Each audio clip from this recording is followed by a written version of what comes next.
The School of Engineering and Information Technology at UNSW Canberra now has an experimental UAV indoor flight test centre, which consists of a fully instrumented, netted-off area where several drones can be flown at once. The facility will assist the research work of academic staff and students in the UAV team. All right, thanks. It's very good to see such a good crowd for the opening of the UAV flight facility here at UNSW Canberra. So I want to start off by firstly acknowledging the traditional custodians of the land we're meeting on.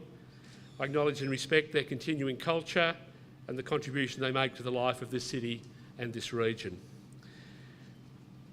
Rear Admiral Colin Lawrence, Head of Naval Engineering, Mr Richard Farkazi from Northrop Grumman, Warren Jolly from Leidos, and Simon Ng attending on behalf of the Chief Defence Scientist. First of all, let me apologise for the absence of the Rector. He is once again overseas, this time in the United Kingdom, I believe. I don't believe he's helping with their election, but I think he is liaising with King's College over there as part of the UNSW Plus Alliance. So I apologise for his non-attendance. Instead of having the organ grinder, you'll have to make do with the monkey, but I hope I'll make an adequate replacement. So the purpose of this function is twofold.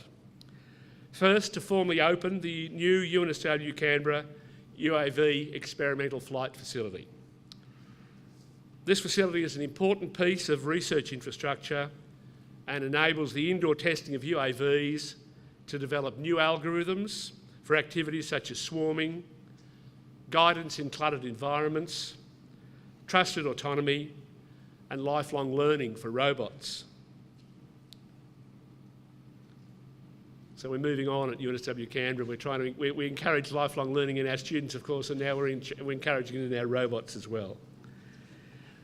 The second aim is to thank our sponsors, Northrop Grumman and Leidos, for their generous support of the UNSW Canberra UAV team. Thank you very much. The UAV team competes in competitions such as the biannual International Medical Xpress UAV competition, where last year they participated in the fly-off against other teams from around the world. The UAV team is mainly composed of undergraduate students, officer cadets and midshipmen, who get fantastic hands-on experience from their involvement in designing, operating and improving unmanned aerial systems, including platforms and sensors. The sponsorship has already contributed significantly to the team's success and has enabled the team to purchase airframes, engines, sensors and ground control equipment. I'm very pleased we have Rear Admiral Lawrence to open the facility formally for us today. Rear Admiral Colin John Lawrence joined the Royal Australian Navy in January 1986 as part of the inaugural first-year intake to the Australian Defence Force Academy in Canberra. He graduated with a Bachelor of Electrical Engineering in 1989. And in 1987 he first ran across me, I think. And I still have my mark book from those days. And there was assignment 3 in that first course you did with me. We might talk about that later. I've moved on. And I've been wanting to say something like that to a Rear Admiral all my life. After completing the Aircraft Engineering Officer's application course in 1991, he served in a number of roles within the Fleet Air Arm, including an exchange with the Australian Army at the 171 Operational Support Squadron in Oakey in Queensland, the Aircraft Maintenance and Flight Trials Unit in Neuro, the Naval Aircraft Logistics Office in Sydney, 816 Squadron as the Senior Maintenance Manager of the Seahawk helicopter fleet, and within the Directorate General of Technical Airworthiness in Melbourne. Sounds like the degree we gave you did you no harm. In 2005, he was appointed as the first Military Chief Engineer for Navy Aviation, and on promotion to Captain in 2007, was appointed as the inaugural Chief Staff Officer Aviation Engineering in the Fleet Air Arm. During his subsequent tenure as the Director of Naval Aviation Systems Program Office, he was appointed as a member of the Military Division of the Order of Australia in 2012. Australian Eye Honours List for his enduring contribution to the Royal Australian Navy's aviation capability. Following promotion to Commodore in September 2012, he was appointed as the Director General Navy Aviation Systems in the Defence Materiel Organisation, as it then was, responsible for the sustainment of all naval aviation capabilities and acquisition of the Seahawk Romeo and helicopter aircrew training system. In 2016, he served as Chief of Staff within the Navy Strategic Command. On the 5th of December 2016, he was promoted to Rear Admiral and appointed Head Navy Engineering, which includes oversight of the Navy's seaworthiness management systems, engineering policy and naval flag administration. And finally, this year, he took on his most important role. He accepted the role as patron of the UNSW Canberra UAV team. I'd like to call on Rear Admiral Colin Lawrence to formally open the UNSW Canberra Experimental Flight Facility. Thank you.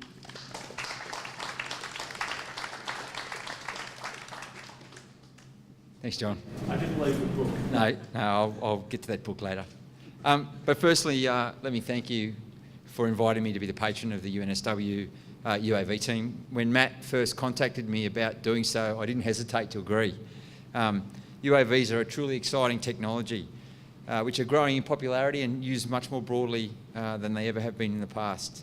And I'm sure that the skills that the students learn in this facility will set them in good stead for many years to come. I was indeed part of the first intake to ADFA, and yes, Professor Arnold was on staff then too.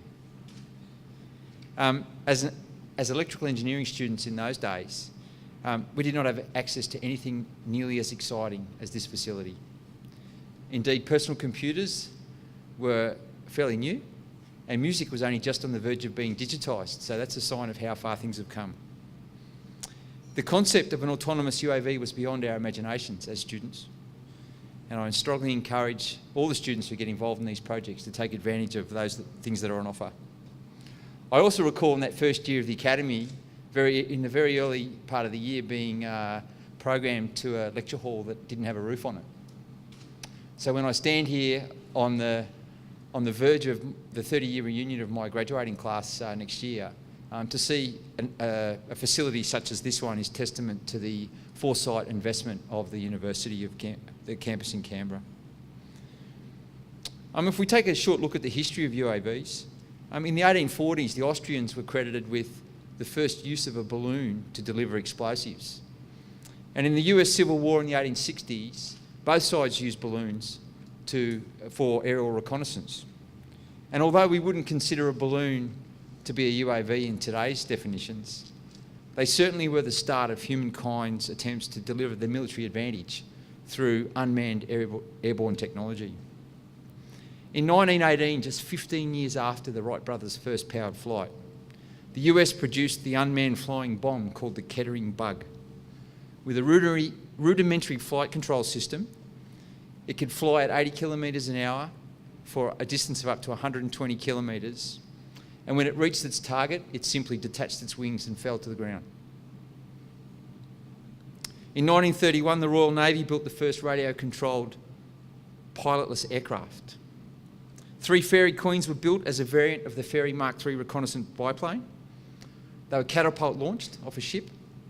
They were remotely piloted as a gunnery target, and if they survived the gunnery practice, they landed on the ocean and were winched back onto the ship. Even though there was only one successful flight of the Fairy Queen, it was enough to prove the concept and led to the full-scale production of the de Havilland Queen Bee, which is known as the mother of all drones. Then in 1959, the US Air Force developed the Lightning Bug as the first long-range air-launched reconnaissance drone. Over 3,000 Lightning Bug missions were flown between 1964 and 74 against Communist China, North Vietnam and North Korea. The success of the Lightning Bug program was highly adaptable payloads fitted to a fairly rudimentary and crude air vehicle and guidance system. That might sound a bit familiar. And then in 1995, the US introduced the Predator drone. The Predator drone was armed in 2000 and is now remotely flown through satellite links. The Predator program has flown in excess of 2 million operational flying hours. And although many of those notable drone flights in history have been for military purposes, the technology continues to advance. In 2014, Amazon proposed the use of UAVs to deliver packages to customers. Real estate companies use drones to market property. UAVs are being used for mapping of terrain and noxious weeds. And there are many examples, such as the UAV challenge, where the UAV's role as an immediate first aid responder is being developed, whether that be in the delivery of food and water in the bush or indeed a life-saving buoy at sea. The application of UAVs now seems boundless.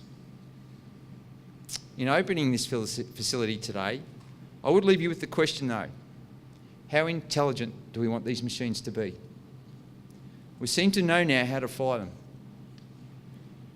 What we don't yet trust is our ability to infuse them with artificial intelligence, such that they may operate autonomously from the human decision maker. And I'll just read a short summary of a report I read only last week. Engineers and researchers from the Georgia Tech Research Institute and Naval Postgraduate School in the United States of America have pitted two swarms of autonomous aircraft against one another in a test of a dogfighting for drones. This experiment demonstrated the advances made in collaborative autonomy and the ability of a team of unmanned vehicles to execute complex missions. While aerial dogfighting tactics have advanced dramatically since World War I, its application to UAVs may bring about a new set of challenges, because unmanned vehicles can dive, bank and climb at rates human pilots cannot tolerate. It also brings powerful computing capabilities to bear on the challenge, with the ability to track dozens of adversaries. Whilst each team launched 10 physically identical, small propeller-driven aircraft, their computers use different autonomy logic, collaboration approaches and communication software developed by the two institutions. The aircraft were privy to the location of the others thanks to GPS tracking. However, in the future, this information will be provided by onboard cameras, radars, and other sensors and payloads. So I hope you can see that this facility and challenges like the UAV challenge is just the start of the career for the students that get involved in these programs. I thank you very much for having me along today, and I'm a pretty competitive guy, so I really do look forward to seeing this team compete in the challenge. Thank you.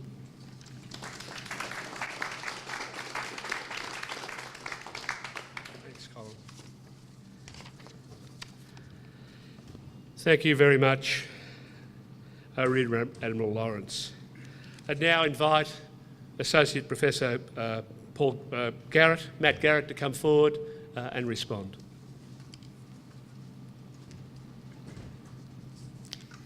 Firstly, thank you, Cole, for agreeing to be a patron. It's a great honour to have you on board. And I'm especially pleased that your military career, like mine, started off at ADFA as an engineer. And now you've got the chance to see the young people being moulded as future leaders. Some of you may realise that this whole area here, the indoor flight test area, has been an ongoing project over about the last 3 years. We've been collecting cameras, gradually expanding the area, and it reached its full size a few months ago. So I'd like to take the opportunity to thank DST Group for originally loaning us 10 cameras so we could get established to prove that the system works. Actually, Simon Ung here? Didn't see him? Okay. Fortunately, there's no one from DST, but they did actually help us to get started. They gave us 10 cameras, they took them back again, but it actually got us started and we were allowed to test some of the concepts. So basically, the Vikon motion capture system, which is what those cameras represent, it's a bit like an indoor GPS. So it illuminates the area inside with infrared pulses about 200 times a second. Those pulses reflect off markers on whatever objects we place in there, and we're able to track up to about 30 different objects at speeds up to 350 hertz or 350 times a second, and know basically where those objects are. So we can use those position signals to either control and navigate robots. We can use it to benchmark other results. So for example, if we're using vision, we can benchmark those results and prove that we did what we said we did. So as an example, Dr. Ping Li, who was one of my previous PhD students while he was doing his PhD, was able to develop a system for guiding a drone that used a single monocular camera to sense and control actions like takeoff, hover and landing in an environment like this. So basically, using vision, you rely on features in the environment, but his system was able to work in very low texture environments where We have ground like this, like concrete, all those mats where it's a very bland environment. And it was important because we could work out not only motion from a camera, so which way we're moving, but also scale or distance. So it enabled us to work out the distance to things. So normally you would need laser rangefinders or bulky stereo camera systems to do this, but his development was able to actually do that just purely with one camera, which is a major breakthrough. So having this facility was fantastic because although we weren't using the Vikon system for control, we were using it to benchmark his results. So because it's accurate to 1 millimetre or less, we were able to show very accurately that his vision system was able to control the drone and maintain fairly precise trajectories as well as takeoff and landing. So already this year, the indoor flight test area is a key piece of infrastructure supporting 3 defence-funded research projects, 4 PhD students this year, and a number of undergraduate projects. Some of those projects include formation UAV control, evolutionary robotics, and our DST Army-funded project in the Human Performance Research Network project titled Trusted Human Autonomy, Teaming and Teleoperations. So I do take your board your comments about how do we trust AI on drones, and it's definitely an ethical issue, something we need to be very careful of. So in that light, I have to say one of the most exciting projects that we've embarked on is a program to teach drones to fly by learning from scratch. In other words, we're using technologies like fuzzy evolutionary systems and neural networks to evolve controllers that can learn to fly by themselves and then adapt to changes in the environment without having to have these changes pre-programmed in. So we've had some success with this already. Recently, one of my students, I think he's hiding around the back somewhere, demonstrated here in this facility a thing called a fuzzy brain emotional neural network controller. So it's basically a computer system that's designed around a human brain. It has an amygdala and an orbofrontal cortex, just like a human brain does. And it was able to control the altitude of the drone, a real drone, in closed loop without having any prior knowledge of the system. On its first flight, it was able to take off, establish a stable hover without any human involvement and without any prior knowledge of the system. And that's something that would be pretty hard for a human to do that hasn't been trained up on how to fly a drone. So this thing was able to do that by itself within about 20 seconds. So as the flight progressed, it continued to learn about the system dynamics and continued to improve its control performance, reaching near optimal performance in under 30 seconds. So, bearing the concerns in mind, we see the potential for such technologies as enormous, and that will hopefully contribute to the development of robots that one day can be taught how to do things in the same way a child is, rather than just having everything pre-programmed in before it's operated. Okay, so I've been talking about the facility in general and the research. I'm going to leave most of the discussion about the team itself, the UNSW Canberra UAV team, to Jake, who's the team president from last year. So Jake's a 4th year student this year. But before asking Jake to talk about the team, I just wanted to say one thing, and that's just how proud I am of the team.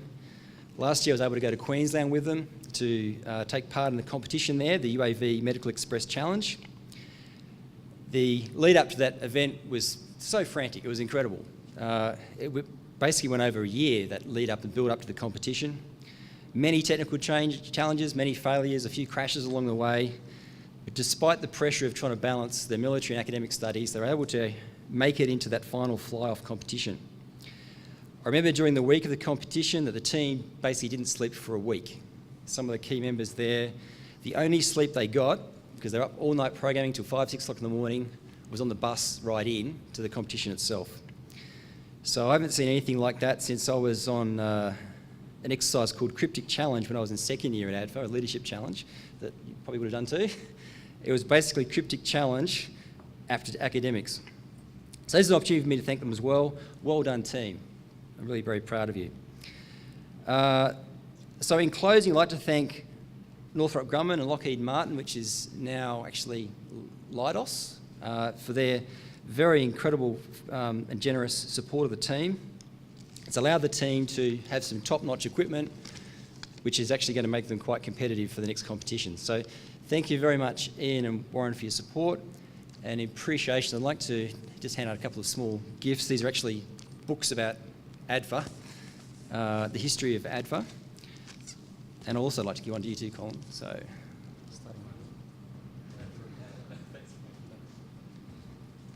Richard.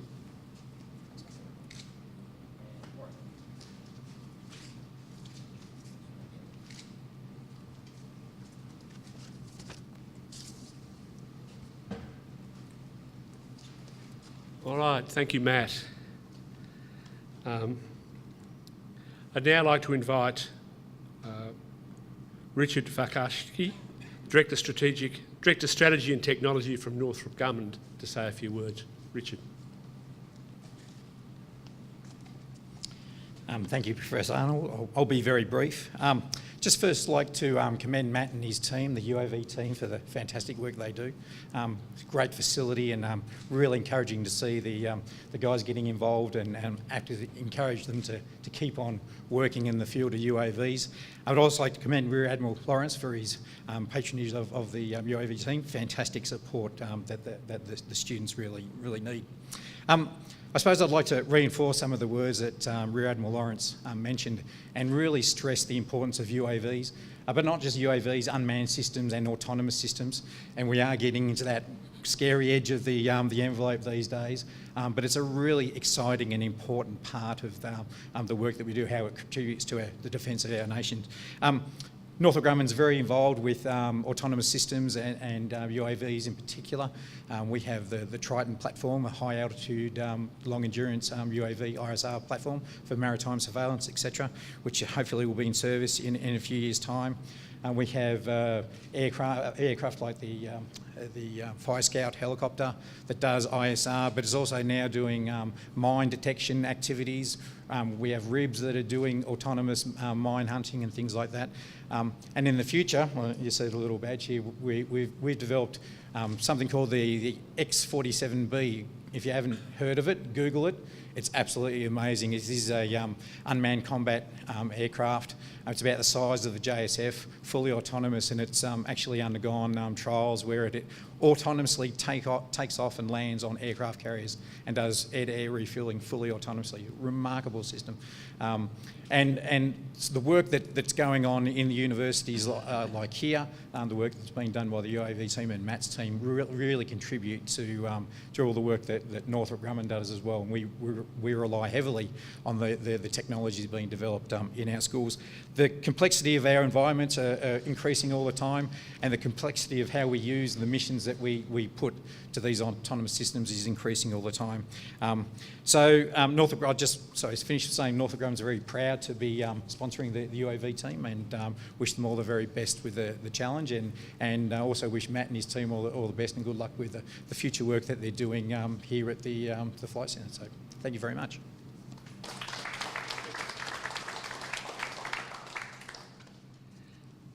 And finally, thank you, Richard. Final speaker in this session, Jake Dell O'Sullivan, who is, as you heard, will be speaking on behalf of the local UAV team here at UNSW Canberra at ADFA.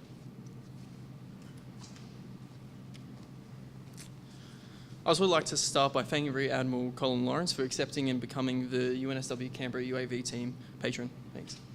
The UAV team would also like to extend a thank you to our 2017 sponsors, Leidos, represented today by Mr. Warren Jolly, Northrop Grumman, represented today by Mr. Ian Irving and Mr. Richard Fakashki, Profi CNC, and of course UNSW Canberra.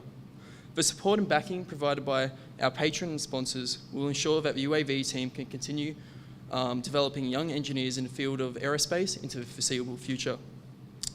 As many of you have already seen on display today outside, the UAV team has several autonomous aircraft, some conventional fixed-wing aircraft and some, let's say, interesting and questionable designs, but they do fly sometimes. The team's proudest achievement has been the design, manufacture and testing of the UAV we like to call the VTOL, which is an acronym for vertical takeoff and landing.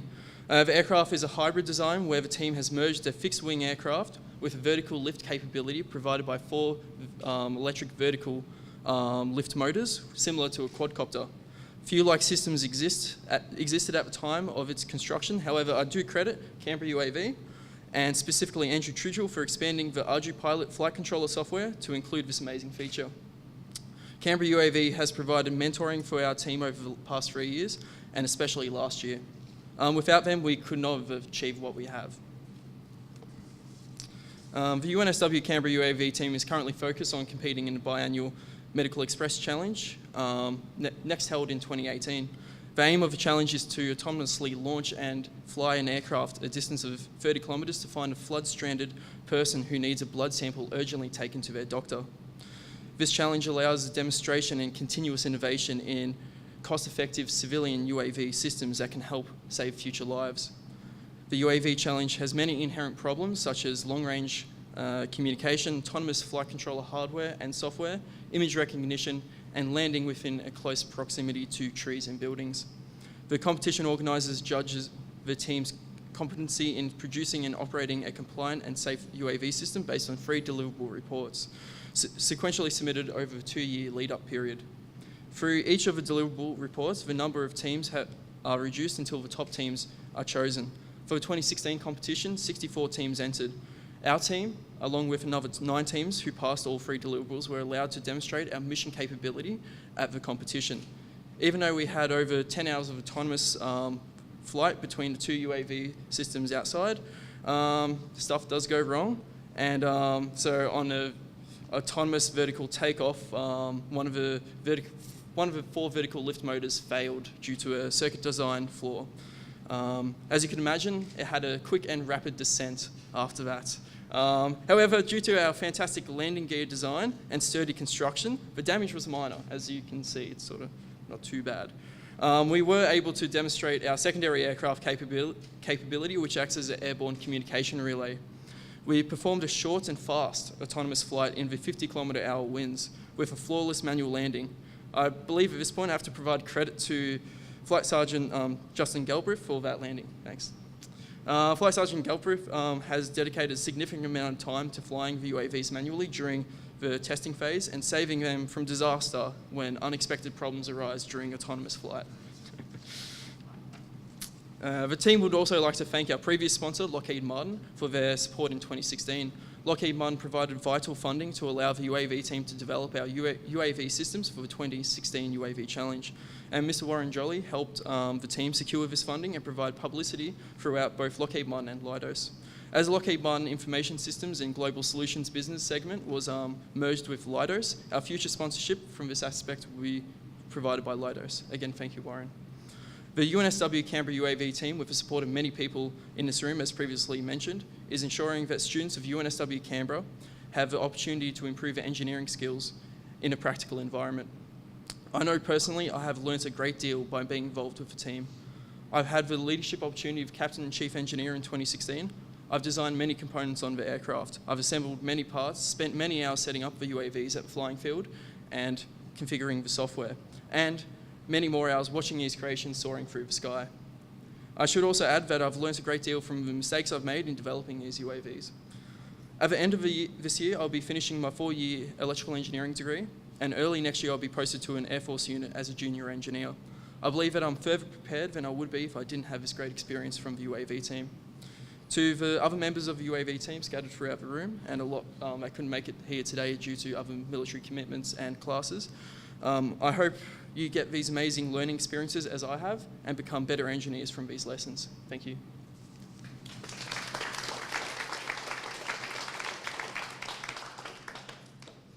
Thanks, Jake. That brings the formal proceedings to a close. I invite you all to stay and have a cup of coffee and a cake. Interact with one another and learn more about what's happening at UNSW Canberra. Thank you all for coming today and enjoy the rest of your day. This groundbreaking research facility would be impossible without the contributions of the UNSW Canberra UAV team's major sponsors, Northrop Grumman and Leidos. These generous patrons have donated money to provide the UAV team with drones and equipment, as well as enabling them to take part in the UAV Medical Xpress Outback Challenge, in which student teams from all over the world compete in Queensland every 2 years.